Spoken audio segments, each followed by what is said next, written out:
Alhamdulillahi Rabbil Alameen. Wassalatu wassalamu ala Sayyidina Rasulillah wa ala alihi wa sahbihi at-tayyibin at-tahirin. Lillahi ta'ala, correct your intentions. Closing in on the end of Al-Fiqh Al-Akbar. And we have reached the statement of the author. May Allah have mercy upon him. وكل ما ذكره العلماء بالفارسية من صفات الله تعالى, and all of what the scholars have mentioned in Persian, in the Persian language, about the attributes of God. Exalted is He, عزت أسماؤه وتعالت صفاته. Glorified be His names and highly majestic are His attributes. فَجَائِزٌ الْقَوْلُ بِهِ. It is permissible to say it. Those Persian statements are permissible to say. All of what the scholars have said about the attributes of God in the Persian language is permissible to say. سِوَى الْيَدِ بِالْفَارِسِيَّةِ, except what corresponds to the Arabic word yet in the Persian language. Yani, he's saying, as for this word that corresponds to the Arabic word yet, as for the Persian word that corresponds to the Arabic word yet, that word cannot be said because it only means hand, organ, that is. The organ, the body part. So that's what Abu Hanifa said, and he was a master in Persian language.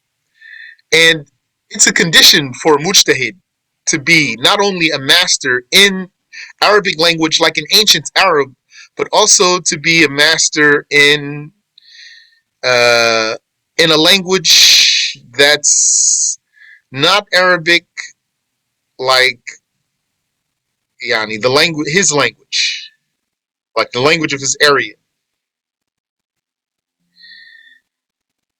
So Abu Hanifa was a master in Persian language. And perhaps there are scholars who said other than this about this the Persian word, which I don't know what the Persian word is. And I'm saying it corresponds to the Arabic word yed. And I don't mean to say that it means just like yed in Arabic means. One might say the English word hand corresponds to the Arabic word yed. If one were to say that, it does not mean that they are a complete match. That every meaning that yed has is a meaning for hand in English. And vice versa, that every meaning or every usage that the word hand has in English is a meaning for yed in Arabic. Rather, that's not the case. And so we don't say that Allah Ta'ala, his attribute of yed is called hand, the hand of Allah. We don't say the yed is the hand of Allah, and the wajh is the face of Allah, and the ayn is the eye of Allah.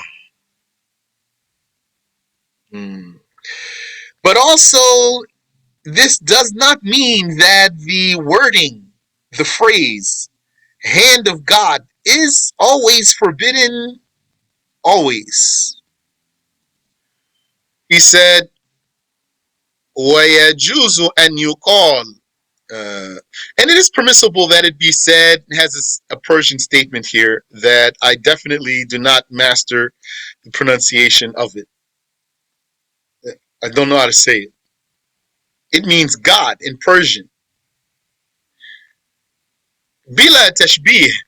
Abu Hanifa is saying it's permissible to use this Persian word for God, for the creator, the name of the creator. Bila tashbihin wala kayfiyya, without any resemblance and without any how or modality. Some people, they don't like if you use the word God. They don't like it. I mean, you don't have to use it, but you don't have to be offended if somebody else uses it. Some people told me, why you use that word? Because I like to use it. So you don't have to use it yourself. I like to say the name God in English. I like to say also the name Allah in Arabic. And I like to use the word Lord in English too. I like English language, actually.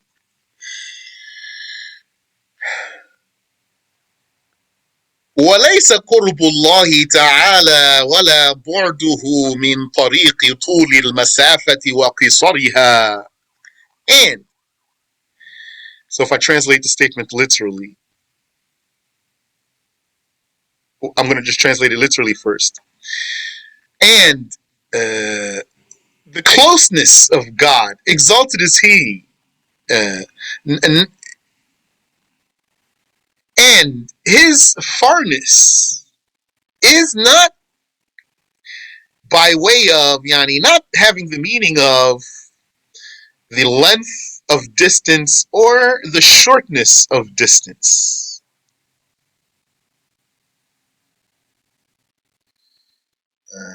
Subhanallah wa bihamdi. Someone might say, you are closer to God than I am, for example. It doesn't mean distance at all.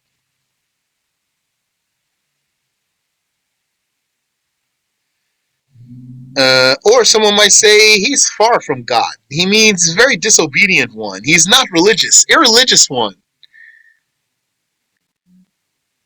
Or one might say God is far from that. He means exalted, exalted from that. And again, you don't have to use these words, but you don't have to be in shock when you hear somebody use these words. Rather, uh,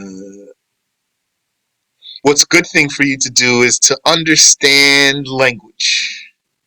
It's as if some people think that, yeah, it was clear. The Arabs, they used to say some expressions. They used to say, these mutashabih expressions, yeah. But as if it's hard for them to conceive the people of other languages had similar words and that they would say those words without comparing God to the creation. It's not far-fetched. I'm not encouraging that. I'm just telling you it's not the case. So that you don't have what you call heart attack anytime you hear somebody say something. If you heard someone say, Rid Allah, uh, God's acceptance, you say, okay, Yani, no problem. You heard it in Arabic. If you heard someone say in English, for God's pleasure, then it's like, no, there's no way. This is A'udhu Billah. You don't have to be like that. If you want to, you can just take that opportunity to teach a person and to give some da'wah and to mention words of tawheed and say, subhanallah. We know though that Allah Ta'ala is not attributed with emotions and things like that. And then the person would say, for example, yeah. ولكن على معنى الكرامة والهوان. Abu Hanifa says, rather, mentioning closeness about God and farness about God. Mentioning closeness and farness concerning God is in the way of meaning, with the meaning of ولكن على, it has the meaning of al-karamati wal-hawan, nobility and despicability. If someone's close to God, means has high status. He's an acceptable religious one. And if he's far from him, means he's irreligious one. So can I repeat? So what I'm saying is, uh, it's true that we use words for Allah that came in the revelation that was revealed in Arabic language. So we do say Allah is attributed with al-istiwa and al-yad and al-ain and al-wajh and al-rida and al-ghadab and other things. And we do use qurb for God, or yani when talking about God, and bu'd.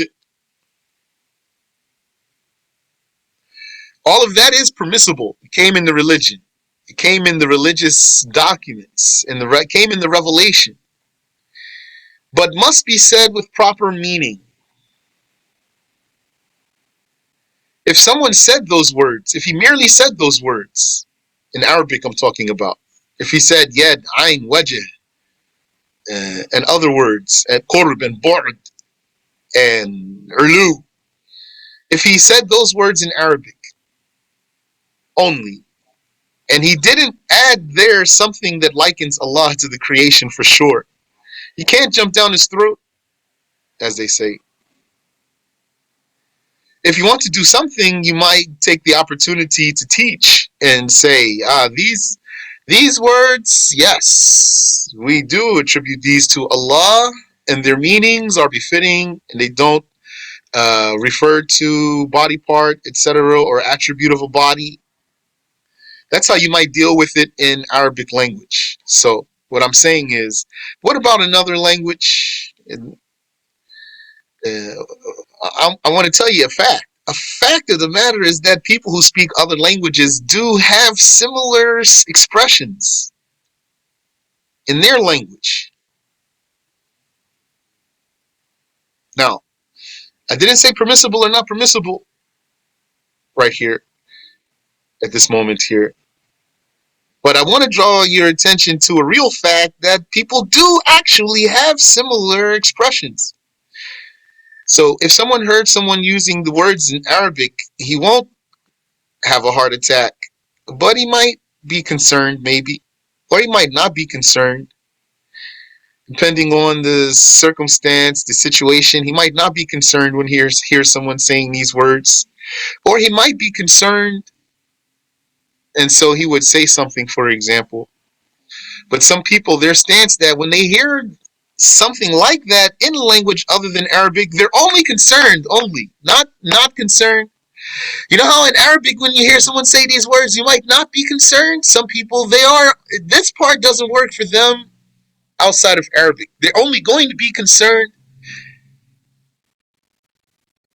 as if they cannot understand how the people talk.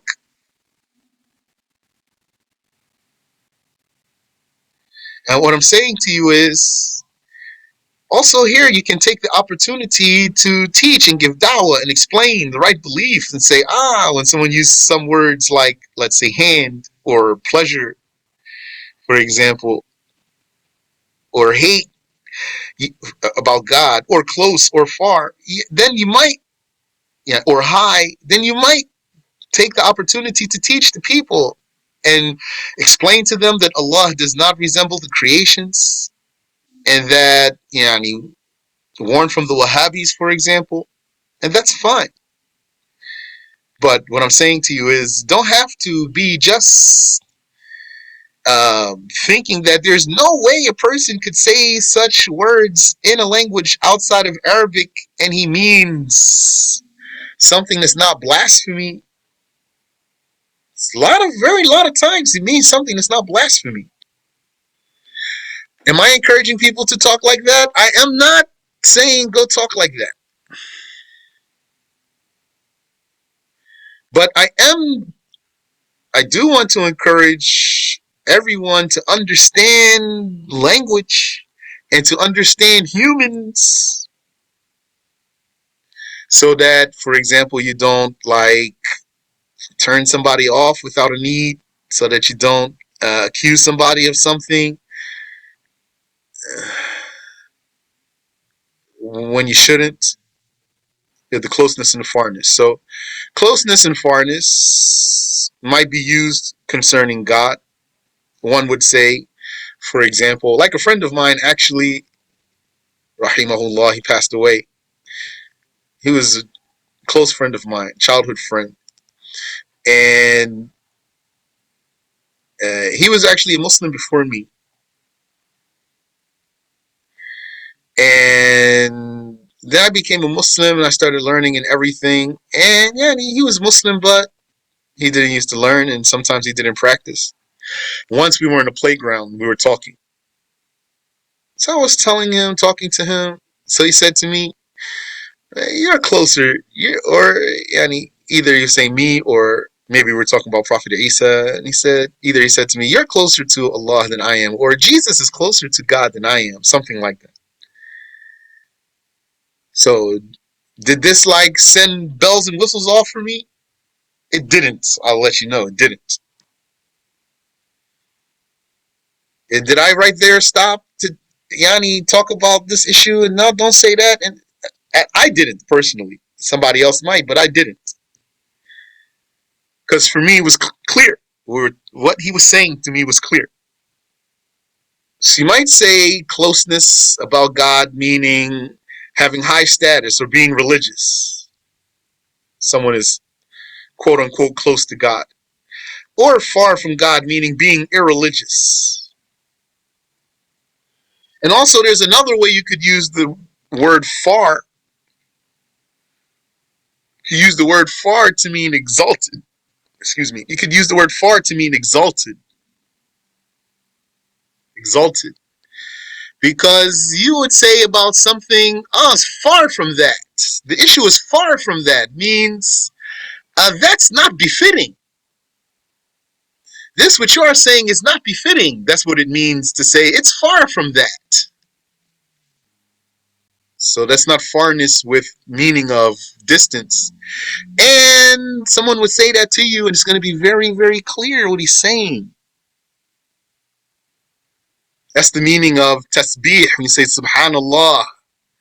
When you say subhanallah, it's as if you're saying Allah is far from imperfection. If you said subhanahu wa ta'ala, it's like you're saying Allah is far and high. That means far from imperfection and highly glorified. Far from imperfection meaning exalted, exalted from imperfection. And let me repeat, I don't want to send mixed messages here. Am I encouraging people to use these words? I'm not. What I hope to encourage you to do is to understand language and to understand humans and know that the people, they talk in a certain way in their language, especially before they learn the necessary matters of the religion. Then people would learn the necessary matters of the religion and become careful. Before they learned matters of the religion, they were not careful. But after they learned the necessary matters of the religion, they become more careful. They watch what they say more. And they pay attention to what other people say more. And they analyze more. They analyze in a way that they didn't used to analyze before they got the knowledge. So before they got the knowledge, they might talk in a way actually that's very clear between them and the other person. Like, for example, before I had some knowledge, I might have had a conversation with someone and he says the Most High. And I, even without knowledge, I don't think he even means high in a place.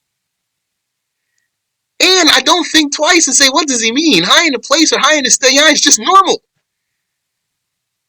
Then after learning, then Yani becomes, the knowledge make you become more analytical about those things. And what might happen to you is that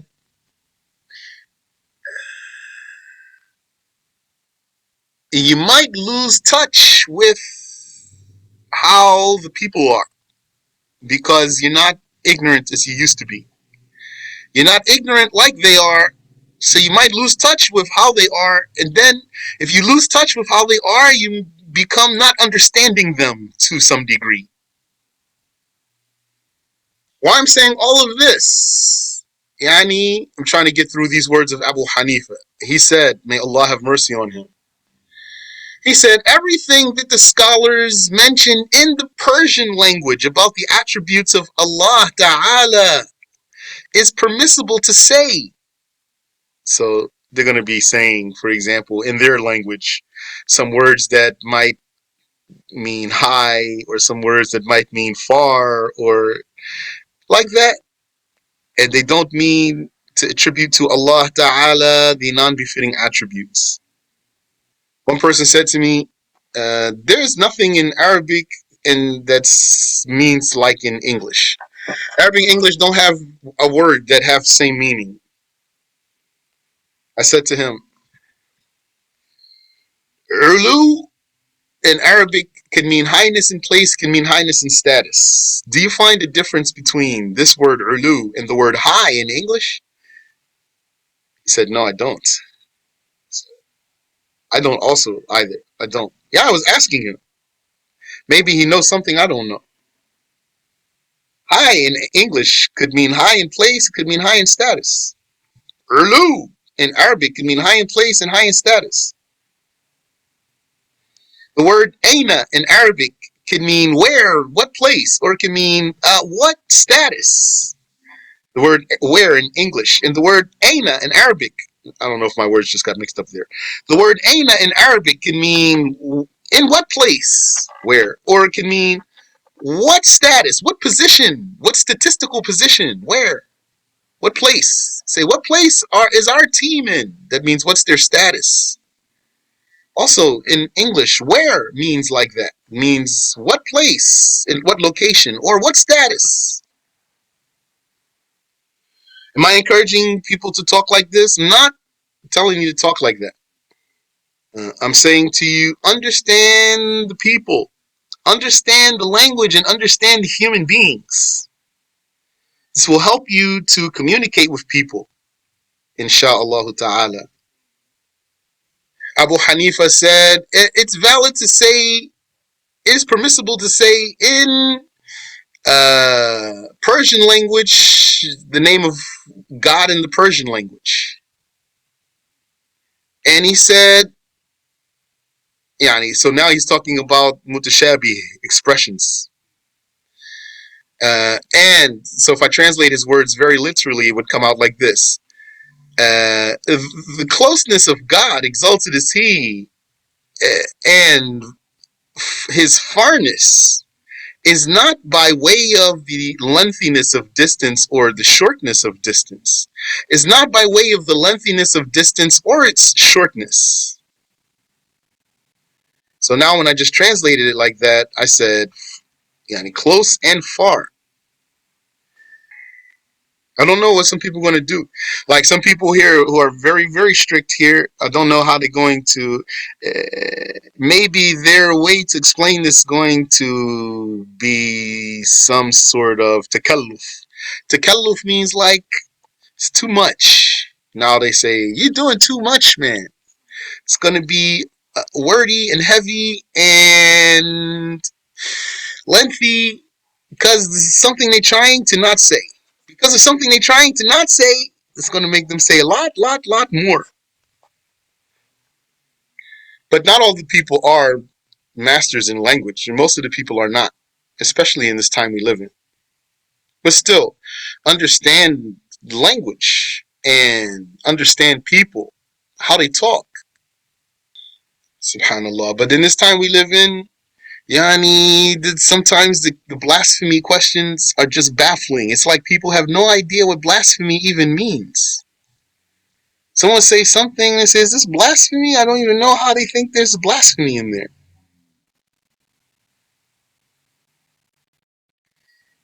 In this time we live in, people are ignorant.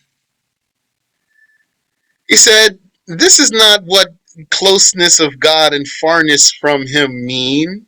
Not by way of lengthiness of distance or its shortness. ولكن على معنى الكرامة والهوان, rather has the meaning of uh, nobility and despicability. The close. So if I were to say in English,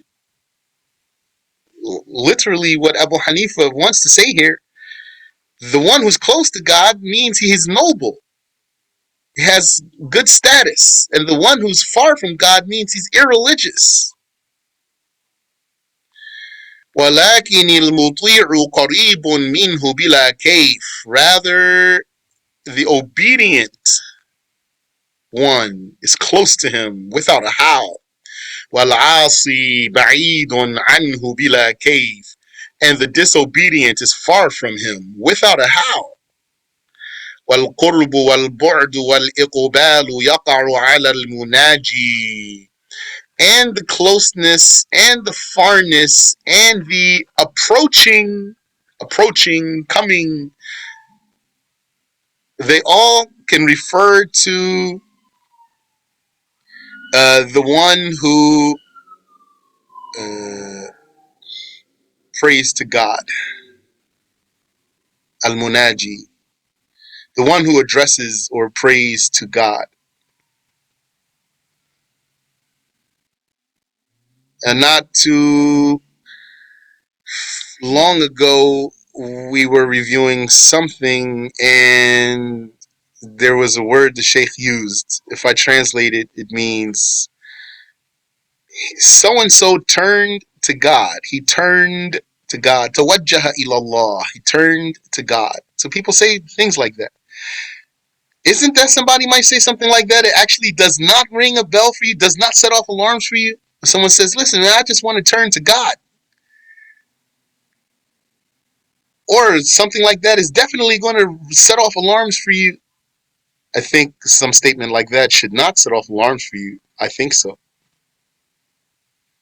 So like the literal translation of what is said when someone dies. Well, Abu Hanifa has more coming. Let me see. Let me continue here. He said, وَكَذَلِكَ جِوَارُهُ فِي الْجَنَّةِ. And likewise, his jiwar in the garden. So this one here, I don't find it easy to translate that one. This one sets off alarms for me. Said someone tried to say that in English. Yani, if he says, likewise, being in, so someone might think this means being in God's vicinity or being in God's presence in the garden. So I wouldn't say that. And yani, might bother me if I heard somebody say that in English. But in Arabic, this word here that came in religious documents, jiwaruhu fil jannah, his jiwar, so be it. If it came in the religious documents, then so be it. And here's another one. Wal wuqufu bayna yadayh.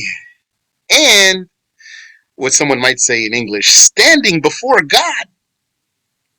Me personally, if I would have heard someone say that, I don't think it means necessarily God is a figure and he's standing in front of him. These things are confusing for some people, though. Really, I'm nervous now as I'm talking to you. Maybe some of you are like scared or something. I don't know. But this is approximately this would translate to وَالْوُقُوفُ بَيْنَ يَدَيْهِ, standing before God. They mean, and the statement means to be judged by God. What someone might say, standing before God means to be judged by God. Doesn't mean he's in a place. Bila kayf, this quote unquote قد يقال, standing before God is without a how. Means not with the meaning that God is someone who's standing or in a place or in a direction from anyone. Standing before God doesn't mean that God is in front of you or that you're in front of him, because he doesn't have a direction.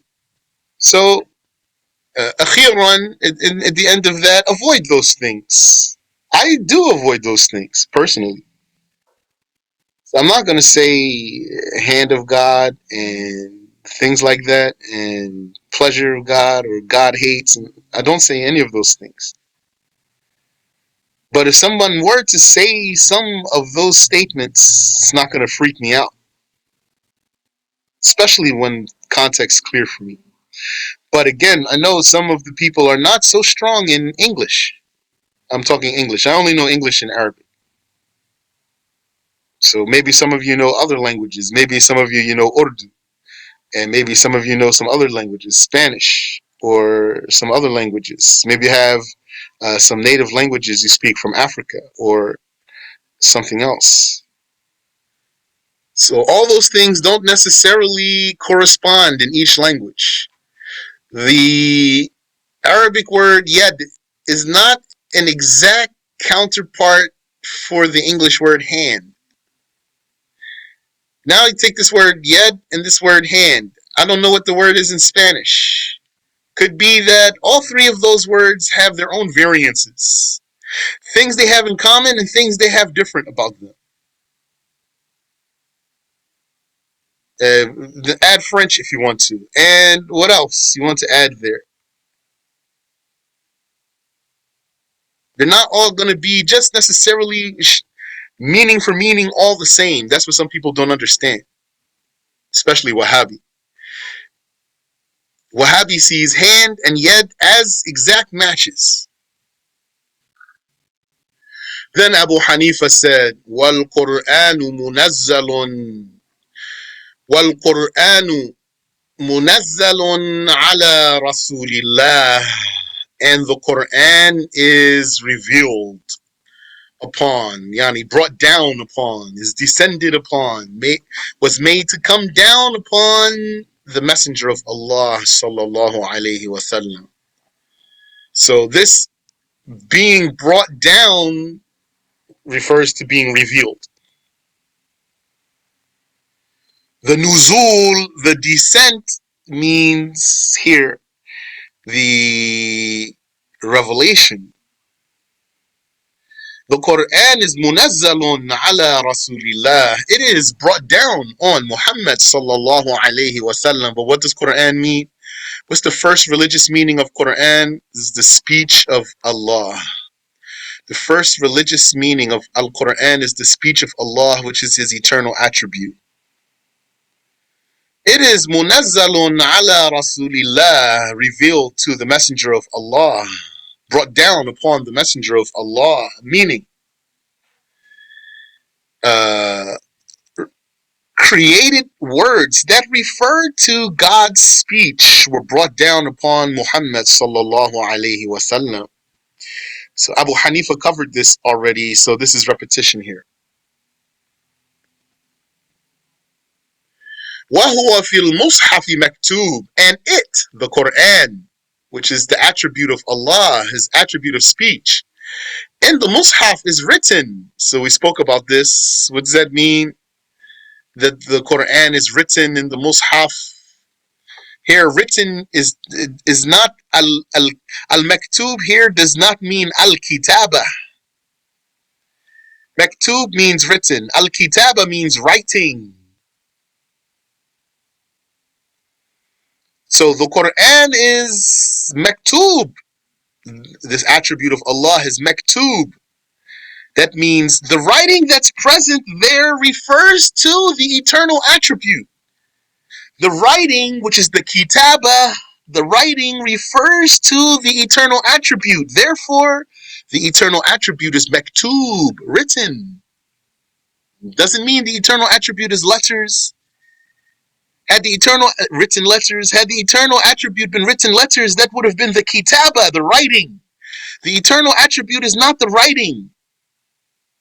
The writing refers to the eternal attribute. Therefore, the eternal attribute is maktub. It is written. This is the meaning of the statement here. وَآيَاتُ الْقُرْآنِ كُلُّهَا فِي مَعْنَى الْكَلَامِ, and the attributes, and the verses of the Quran, all of them have the meaning of God's speech. مستوية في الفضيلة والعظمة. They are all equal in being meritorious and great. They are all equal in being meritorious and having greatness. That doesn't mean none of them is more meritorious than another. Rather, all of them are meritorious. That's true. And all of them have greatness. That's true. But that's not a denial that some of them are even greater than others. Rather, they are all in the realm of merit and greatness. And some within that realm have more merit and more greatness than others. إلا أن لبعضها فضيلة الذكر وفضيلة المذكور. They all are equal in having merit and greatness, but some of them have the merit of being revealed words and the merit of and they contain mentioning of something meritorious. Some of the verses of the Quran, they have the merit of being revealed words, and they have the merit of mentioning something meritorious. مثل آية الكرسي, like آية الكرسي. لأن المذكور فيها جلال الله وعظمته وصفته. Very nice words here. Because what's mentioned, al-madhkur, what's the madhkur, what's mentioned therein is the greatness of God. That's his attribute. So the greatness of God is mentioned. وَعَظَمَتُهُ وَصِفَتُهُ. So that's like when he says here, وَهُوَ فِي الْمُصْحَفِ مَكْتُوب. It is in the Quran written, not the writing, but it is the written. It is written. It is what is written, meaning what the writing refers to. Just like it's maktub, also just like his attribute is maktub, not kitaba, maktub. Also, his attribute here is madhkur. His greatness is madhkur, mentioned. It's not the mentioning. His attribute is not the mentioning. The mentioning is the dhikr. The dhikr. The dhikr is the attribute of the slave, the mentioner. You have the dhakir, that's the mentioner. This dhakir, this mentioner, has an attribute called dhikr, mentioning. And what he mentions is madhkur, mentioned. And if what he's mentioning is the attribute of Allah, then the attribute of Allah is mentioned. It's not the mentioning, it's the mentioned. He said the kitab is written. The kitab is the written. Here, what Abu Hanifa is saying, the attribute is written. What I'm attempting to express to you is the difference between the writing and the written. If someone wants to explain this in very easy words, he's not going to tell you the difference between writing and written. He's going to tell you the Quran is written in the Mus'hafs, and this refers to the revealed expressions. Yeah, that's true. But it's not completely unraveled, if you say it that way. Because if you want to understand really what he's saying, you need to understand the difference between the kitabah, not kitab, kitabah. Kitabah. The ha at the end. Kitabah. Writing. The writing, that means when you put the pen on the paper and you put letters on there, that's kitabah, writing. The maktub is not the kitabah. Maktub means written. What's meant by written is what the writing refers to, not the writing itself, but what it refers to. For example, Ya Abd al-Qawi, you asked me a question here. So you're the one who asked me here. So what if I drew a stick figure on the board and then I said, this is Abdul Qawi, the stick figure here. Abdul Qawi is drawn. The meaning would be Abdul Qawi has been drawn on the board. Doesn't mean it's the drawing. The drawing is the writing. What's drawn is what the writing refers to.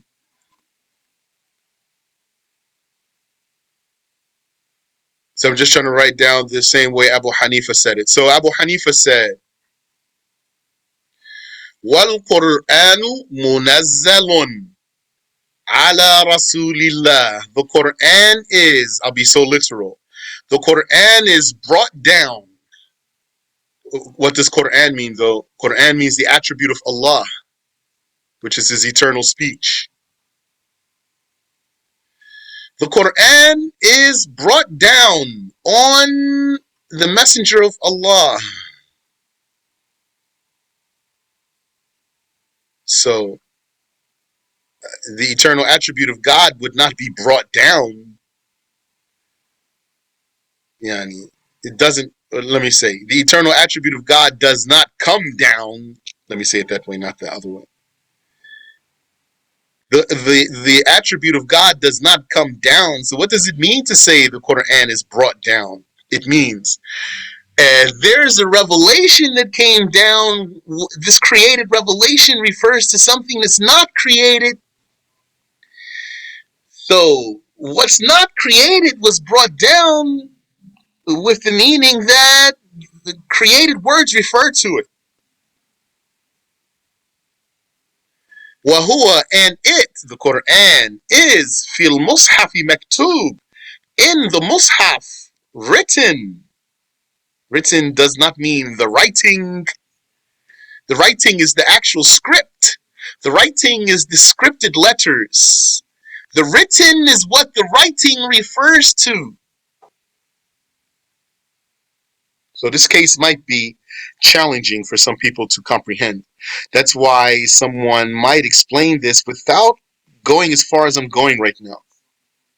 And he might say, the Quran in the Mus'haf is written. This refers to the revealed expressions. And then that's it. It's not a wrong statement. Is this clear or you have a question? Okay. Alhamdulillah. So he said, لأن المذكور فيها جلال الله. So let me complete the statement here. وآيات القرآن كلها في معنى الكلام. And the verses of the Quran, all of them have the meaning of the speech of God. مستوية في الفضيلة والعظمة. They are all equal in being in the realm of meritorious and great. إلا أن لبعضها فضيلة الذكر وفضيلة المذكور. However, some of those verses of the Quran, they have the merit of being revealed words and the merit of what they mention being meritorious. They have the merit of being revealed words themselves, and they have the merit of mentioning something meritorious. مثل آية الكرسي, like Ayatul Kursi. It is meritorious for being revealed words. And it has the merit of mentioning what is meritorious. لأن المذكور فيها جلال الله. Because what's mentioned therein in Ayatul Kursi is God's greatness. So right there, same thing. This sentence is just like the sentence about the Quran. That's just a few lines up. He said, because what's mentioned therein, what's mentioned in the Quran is God's greatness. So there's no confusion in that statement, right? It's a clear statement. What's mentioned in those verses is God's greatness. Does that mean God's greatness is the written words? No. God's greatness is not the written words. So then God's greatness is mentioned. God's greatness is mentioned. That's the same thing we mean up above when Abu Hanifa said the Quran and the Mus'haf is written. His attribute of speech is written. Doesn't mean it's the writing. لأن المذكور فيها جلال الله وعظمته وصفته, because what's mentioned in Ayatul Kursi is God's greatness and his attribute, يعني his attribution. فاجتمعت فيها فضيلتان, and therefore two merits are mentioned therein, are gathered. Two merits are gathered therein for Ayatul Kursi. فضيلة الذكر وفضيلة المذكور. The merit of being revealed words and the merit of mentioning what is meritorious. وفي صفة الكفار فضيلة الذكر فحسب. But concerning the description of the blasphemers. Sheikh Raid? 1 second, please. Sorry. Concerning the description of the blasphemers, there is just the merit of being revealed words, فحسب, only. Concerning the description of the blasphemers, there's only the merit of being revealed words. وَلَيْسَ فِي الْمَذْكُورِ وَهُمُ الْكُفَّارُ فَضِيلَةٌ. And there is not in the mentioned, which is the blasphemers, any merit. وَكَذَلِكَ الْأَسْمَاءُ وَالصِّفَاتُ. And likewise, the names and attributes of God. كُلُّهَا مُسْتَوِيَةٌ فِي الْفَضِيلَةِ وَالْعَظَمَةِ. All of them are equal in being meritorious and great. لا تفاوت بينهما. And there is no variance between them. Wallahu ta'ala a'lam. Allah knows best. We'll stop there. Do you have any question I can answer for you? Question: what's the linguistic meaning of tabarak? Some said tabaraka means here. This is from التبصير في الدين. فإن البركة هي الثبات. Indeed, in Arabic, baraka is confirmation or affirmation. وأصله من البرك والبركة والبروك. Its origin is bark and birka and buruk. So birka, a pond is called birka in Arabic, birka, because the water dwells therein. Yani just settles there, stays there.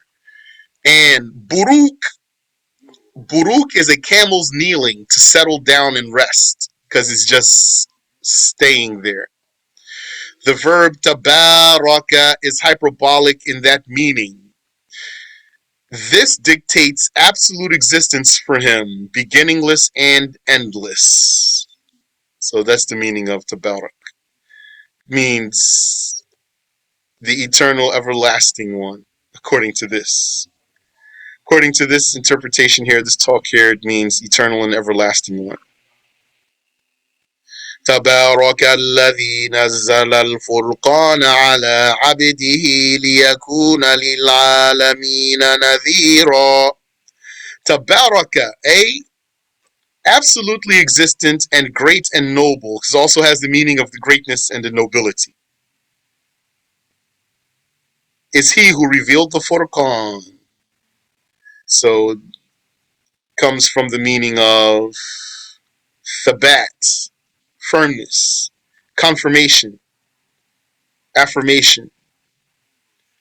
Alhamdulillah. Ameen wa iyyakum. Barakallahu feek. سبحانك اللهم وبحمدك أشهد أن لا إله إلا أنت أستغفرك وأتوب إليك.